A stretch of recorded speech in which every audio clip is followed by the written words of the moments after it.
Welcome to competitive cracker. ഞാൻ doctor Aparna. നമ്മളിന്ന് set കെമിസ്ട്രിയിൽ coordination പോർഷനിൽ നിന്ന് ചോദിച്ചിട്ടുള്ള കുറച്ച് ക്വസ്റ്റ്യൻസും ആണ് നമ്മൾ ഡിസ്കസ് ചെയ്യാൻ പോകുന്നത്. അപ്പോൾ നമുക്ക് ക്വസ്റ്റ്യനിലേക്ക് പോവാം. ഫസ്റ്റ് ക്വസ്റ്റ്യൻ എന്ന് പറയുന്നത് considering the two complexes. Complex A എന്ന് പറയുന്നത് nickel H2O6 times 2+ and complex B എന്ന് പറയുന്നത് nickel NH3 6 times 2+. The right statement is option A, complex A is diamagnetic, complex B is paramagnetic. Option 2 എന്ന് പറയുന്നത് complex A paramagnetic complex ആണ്, complex B diamagnetic ആണ്. ഇനി third option both are paramagnetic. Option fourth option എന്ന് പറയുന്നത് both are diamagnetic എന്നുള്ളതാണ്. അപ്പം നമുക്ക് നോക്കാം, നമ്മൾക്ക് തന്നിരിക്കുന്ന ഓരോ കോംപ്ലക്സും നമുക്ക് നോക്കാം. ഫസ്റ്റ് കോംപ്ലക്സ് എന്ന് പറയുന്നത് നിക്കൽ അക്വ കോംപ്ലക്സ് ആണ്. നിക്കൽ H2O6 times 2+ ആണല്ലോ. ഇവിടെ നമ്മളുടെ നിക്കലിൻ്റെ ഓക്സിഡേഷൻ, വാട്ടർ ഒരു ന്യൂട്രൽ ലിഗാൻഡാണെന്ന് നമുക്കറിയാം. അപ്പോൾ നിക്കലിൻ്റെ ഓക്സിഡേഷൻ സ്റ്റേറ്റ് +2 ആണ്. നിക്കൽ എന്ന് പറയുമ്പോൾ നമുക്കറിയാം 3D8 ആണ് അല്ലേ. അപ്പം നമുക്ക് നോക്കാം, 3D8 എന്ന് പറയുമ്പോൾ നിക്കൽ 2+ ആവുമ്പോഴോ 3D8 ആണ് നിക്കലിൻ്റെ കോൺഫിഗറേഷൻ. സെക്കൻഡ് കോമ്പൗണ്ട് എടുത്തു കഴിഞ്ഞാലും നിക്കലിൻ്റെ ഓക്സിഡേഷൻ സ്റ്റേറ്റ് +2 തന്നെയാണ്. ഈ കേസിലും ഇലക്ട്രോണിക് കോൺഫിഗറേഷൻ എന്ന് പറയുന്നത് 3D8 ആണ്. ഇനി നമുക്ക് നോക്കാം, ഇതിൻ്റെ ഒക്ടാഹെഡ്രൽ ഫീൽഡ് ആണ്. അപ്പം നമുക്ക് എങ്ങനെ അറേഞ്ച് ചെയ്യാം? ഇതിലെ T2G EG ആയിട്ടാണ് സ്പ്ലിറ്റ് ചെയ്യുന്നത്. നോക്കാം, അതേപോലെ നമുക്കറിയാം D8 ആണ്. നമുക്കിങ്ങനെ വരച്ച് തന്നെ വേണമെങ്കിൽ പറഞ്ഞു തരാം. T2G EG വീക്ക് ഫീൽഡ് ആണ് എന്ന് നമുക്കറിയാം. അപ്പം എങ്ങനെ വരും? 1 2 3 4 5 6 7 8 കണ്ടോ, രണ്ടും വീക്ക് ഫീൽഡ് ലിഗാൻഡുകളാണ്. അപ്പോൾ ഇവിടെ എന്തുണ്ട്? 2 അൺപെയർഡ് ഇലക്ട്രോൺ, അതായത് T2G6 EG2 എന്നുള്ളതാണ് ഇലക്ട്രോണിക് കോൺഫിഗറേഷൻ. നമുക്കറിയാം 2 ഇലക്ട്രോൺസ് അൺപെയർഡ് ആയിട്ട് നിൽക്കുന്നത് കോംപ്ലക്സ് എയും പാരാമാഗ്നറ്റിക് ആണ്, ബിയും പാരാമാഗ്നറ്റിക് ആണ്. Option B both are paramagnetic എന്നുള്ളതാണ് ഇതിൻ്റെ കറക്റ്റ് ആൻസർ. ക്ലിയർ ആയല്ലോ? അവിടെ നമ്മളിവിടെ ലിഗാൻഡ് ഫീൽഡ് സ്ട്രെങ്ത്തിനെ വെച്ചിട്ട് മാത്രമാണ് ഇത് പറഞ്ഞത്. അപ്പോൾ അടുത്ത ഒരു ക്വസ്റ്റ്യൻ എന്ന് പറയുന്നത് the number of hyperfine lines in the EPR spectrum of 1 electron reduced product of CO3 CO9 Sc. I value is equal to 7/2 for cobalt nucleus is. ഇവിടെ നമ്മളോട് ESR സ്പെക്ട്രോസ്കോപ്പിയിൽ നിന്നുള്ള ക്വസ്റ്റ്യൻ ആണ്. ഇനോർഗാനിക് കോമ്പൗണ്ട്സിന്റെ ക്യാരക്ടറൈസേഷനുമായിട്ട് ബന്ധപ്പെട്ട് വരുന്നതാണ്. ഇവിടെ നമ്മൾ ESR അഥവാ EPR സ്പെക്ട്രത്തിൽ നിന്നുള്ള ക്വസ്റ്റ്യൻ ആണ്. ESR തന്നെയാണ് EPR, നിങ്ങൾക്ക് അറിയാലോ, ഇലക്ട്രോൺ സ്പിൻ റെസണൻസ് അഥവാ ഇലക്ട്രോൺ പാരാമാഗ്നറ്റിക് റെസണൻസ് സ്പെക്ട്രോസ്കോപ്പിയിൽ നിന്നുള്ള ക്വസ്റ്റ്യൻ ആണ്. ഇവിടെ നമ്മളോട് പറഞ്ഞിരിക്കുന്നത് 1 electron reduced product of Fe3CO9 Sc എന്നുള്ളതാണ് ക്വസ്റ്റ്യൻസ്.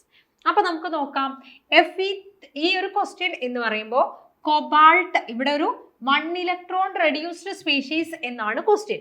അപ്പൊ ഇവിടെ നമ്മൾക്ക് ആദ്യം നമ്മൾ പറയാ ESR സ്പെക്ട്രം കാണിക്കുന്നത് ഏത് ടൈപ്പ് ഓഫ് കോമ്പൗണ്ടുകളാണ്? അൺപെയർഡ് ഇലക്ട്രോൺസ് ഉള്ള കോമ്പൗണ്ടുകളാണ് ESR സ്പെക്ട്രം കാണിക്കുക. അപ്പൊ ഇവിടെയുള്ള 1 ഇലക്ട്രോൺ അത് ആരോടൊക്കെ ഇന്ററാക്ട് ചെയ്യും? മാഗ്നറ്റിക്കലി ആക്റ്റീവ് ആയിട്ടുള്ള സ്പീഷീസിനോടാണ് ആ ഇലക്ട്രോണിന്റെ പീക്ക് ഇന്ററാക്ട് ചെയ്യുക. ഇവിടെ നമുക്കറിയാം കോബാൾട്ട് ആണ് മാഗ്നറ്റിക്കലി ആക്റ്റീവ് ആയിട്ടുള്ള ന്യൂക്ലിയസ് എന്ന് നമുക്ക് തന്നിട്ടുണ്ട്. കോബാൾട്ടിന്റെ I വാല്യൂ തന്നിട്ടുണ്ട്. കോബാൾട്ടിന്റെ I വാല്യൂ എന്ന് പറയുന്നത് 7/2 ആണ്. നമ്മൾ നമ്പർ ഓഫ് പീക്ക് കാണുന്നത് എങ്ങനെയാണ്? 2Ni+1 എന്നുള്ള രീതിയിലാണ് നമ്മൾ പീക്ക് കാണുക അല്ലേ. അപ്പൊ ഇവിടെ നമുക്കറിയാം 2 × കൊബാൾട്ട് ആറ്റത്തിന്റെ നമ്പർ 3 ആണ്, അതിന്റെ I വാല്യൂ 7/2 ആണ്, +1 അല്ലേ. അപ്പൊ നമുക്ക് എങ്ങനെ പറയാൻ പറ്റും? ഇത് ക്യാൻസൽ ആയി പോയി.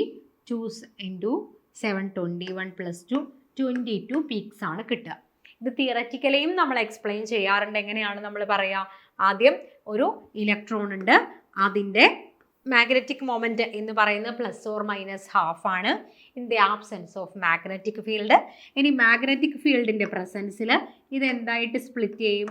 ഐ വാല്യൂ +12ഉം -12ഉം രണ്ട് ഈ ഡീജനറസി ലോസ് ചെയ്ത് രണ്ട് ഇവിടെ magnetic field not equal to 0, magnetic ഫീൽഡിന്റെ പ്രസൻസിൽ ഇത് രണ്ടായിട്ട് സ്പ്ലിറ്റ് ചെയ്യും. എഗെയിൻ നമ്മൾ എന്ത് പറയും? ഈ ഓരോ ഇലക്ട്രോൺസും അല്ലെങ്കിൽ ഈ ഓരോ എനർജി ലെവൽസും നമ്മളുടെ മാഗ്നറ്റിക്കലി ആക്റ്റീവ് ആയിട്ടുള്ള ന്യൂക്ലിയസിനോട് സ്പ്ലിറ്റ് ചെയ്തിട്ട് എഗൈൻ വീണ്ടും പീക്കുകളാവും. അതാണ് നമ്മൾ ഇതിൻ്റെ തിയറിയിൽ പറയാം.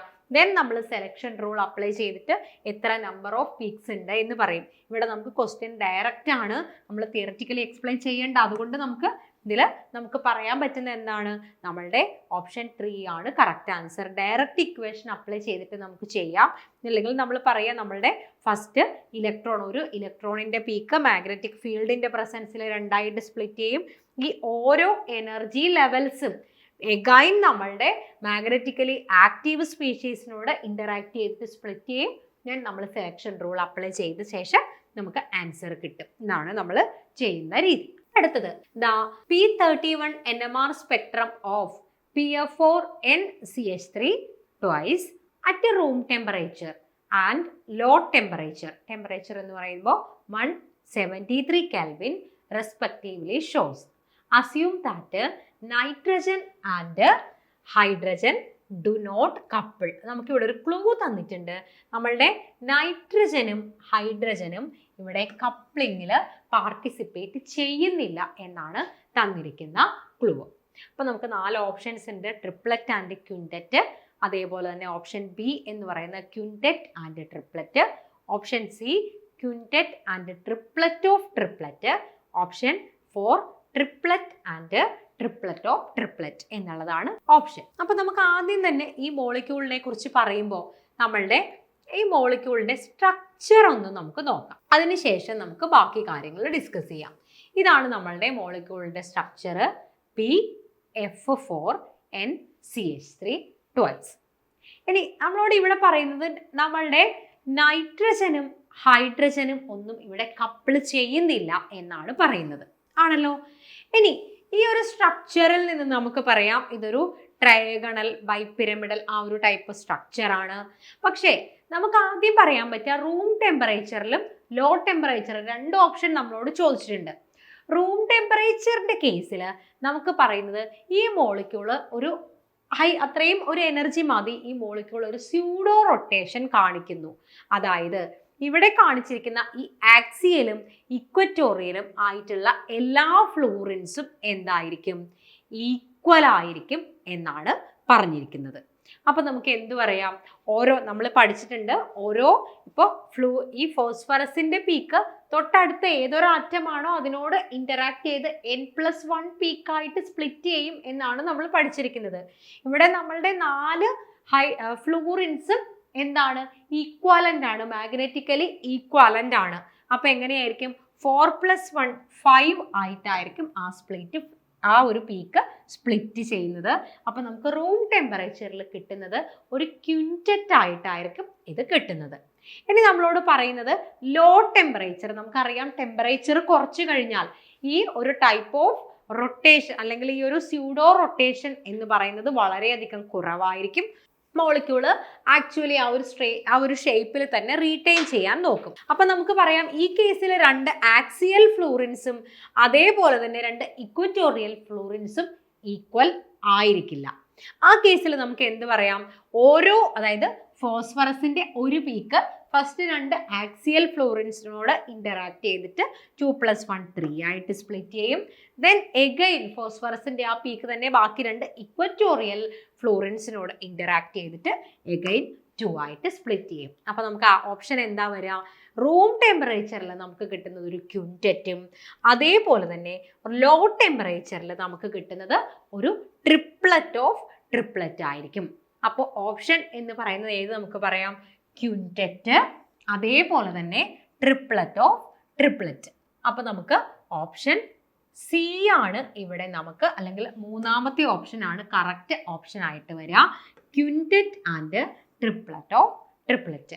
ഇത് ഈ മോളിക്യൂളിന്റെ സ്ട്രക്ചർ അറിഞ്ഞാൽ മാത്രമേ നമുക്ക് പറയാൻ പറ്റുള്ളൂ. ഇവിടെ നമ്മളോട് പറഞ്ഞിട്ടുണ്ട് നൈട്രജനും ഹൈഡ്രജനും ഒന്നും കപ്പിൾ ചെയ്യുന്നില്ല എന്ന് പറഞ്ഞതിനോട് മാത്രമാണ് ഈ ഒരു ആൻസർ വന്നത്. കപ്പിൾ ചെയ്തിരുന്നു എന്നാണ് പറഞ്ഞതെങ്കിൽ ആൻസർ മാറിയേനെ. അപ്പം നമുക്ക് ഇനി നോക്കാം അടുത്തത്. അപ്പോൾ ഇത്രയും ക്വസ്റ്റ്യൻസ് നമ്മൾ ഡിസ്കസ് ചെയ്തു. അപ്പോൾ ഇനി ബാക്കി ക്വസ്റ്റ്യൻസുമായിട്ട് നമുക്ക് അടുത്ത ക്ലാസ്സിൽ കാണാം. Thank you.